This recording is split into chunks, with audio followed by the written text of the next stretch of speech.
2020, l'imprimerie des timbres-poste fêtait les 50 ans de son installation ici, à Boulazac, en Dordogne. Seul lieu de production de la Poste, l'imprimerie a pour mission la fabrication et l'expédition de produits philatéliques. Des techniques ancestrales aux dernières technologies, l'imprimerie Filaposte est un lieu unique gardé sous haute protection. Publication assistée par ordinateur, héliogravure, typographie, sérigraphie. Le site regroupe toutes les étapes de fabrication sur 27 000 m². Un nouveau timbre est émis chaque semaine. Alors, la mission première et historique, c'est d'imprimer bien évidemment les timbres. Donc le titre historique, c'est l'imprimerie des timbres-poste. Pour autant, cette question elle a beaucoup évolué dans le temps et aujourd'hui, au-delà des timbres, on produit beaucoup d'impressions de sécurité liées soit à l'identité, soit à la traçabilité, soit à la fiscalité. Et puis on est également un centre logistique important.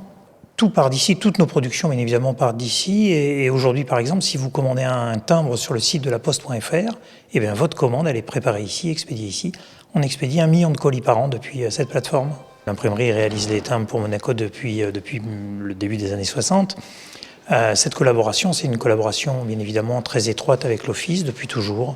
Donc de très bonnes relations, une très bonne connaissance des compétences réciproques et puis donc des échanges qui permettent d'innover en permanence autour des produits. La collaboration avec la principauté est historique. Leur Altesse Sérénissime le Prince Albert II et la Princesse Stéphanie ont pu notamment visiter l'imprimerie des timbres-poste et signer le bon à tirer du premier timbre faisant partie d'une longue série en hommage au prince Régnier III.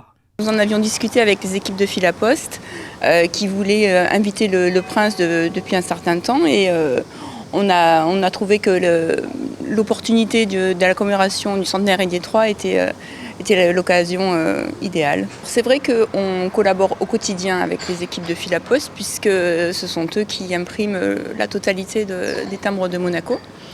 Pour les timbres Régnier III plus spécifiquement, le processus a été un petit peu différent puisque toutes les maquettes ont été au préalable approuvées par le comité de commémoration Régnier III, dont la princesse Stéphanie est la présidente, ainsi que le prince Albert II, donc qui ont validé eux-mêmes les maquettes.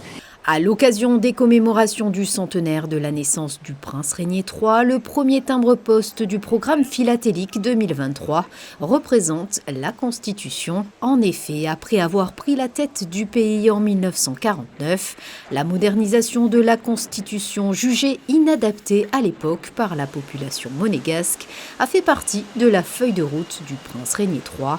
Véritable père de cette nouvelle constitution, elle est promulguée le 17 décembre 1962. Il a dû faire face évidemment aux défis d'une relance économique, aux défis d'une modernisation des relations avec la France, le défi de la reprise en main de la société des mains de mer. Et ce défi institutionnel n'était pas des moindres dans une période où les rapports n'étaient pas aussi apaisés que ceux qu'on connaît aujourd'hui entre le Conseil national et le pouvoir exécutif. Les archives du palais ont pris toute leur part en fournissant des visuels aux graveurs qui a ensuite donc représenté évidemment le prince en train de promulguer la Constitution, de la commenter sur les ondes de Radio Monte-Carlo et devant les caméras de Télé Monte-Carlo et devant évidemment les élus monégasques, les élus du Conseil national dans la salle du trône et évidemment la signature au bas de la Constitution du prince Régnier est reproduite sur ce timbre.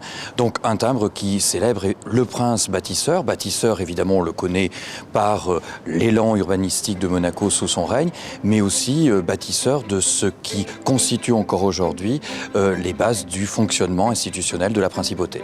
Le 31 mai prochain, l'Office des timbres de Monaco procédera donc à la mise en vente de ce timbre. Il sera imprimé à 40 000 exemplaires. 10 autres timbres seront ensuite inscrits au programme philatélique 2023 avec une émission spéciale en janvier 2024 qui clôturera la commémoration du centenaire de la naissance du prince Régnier III.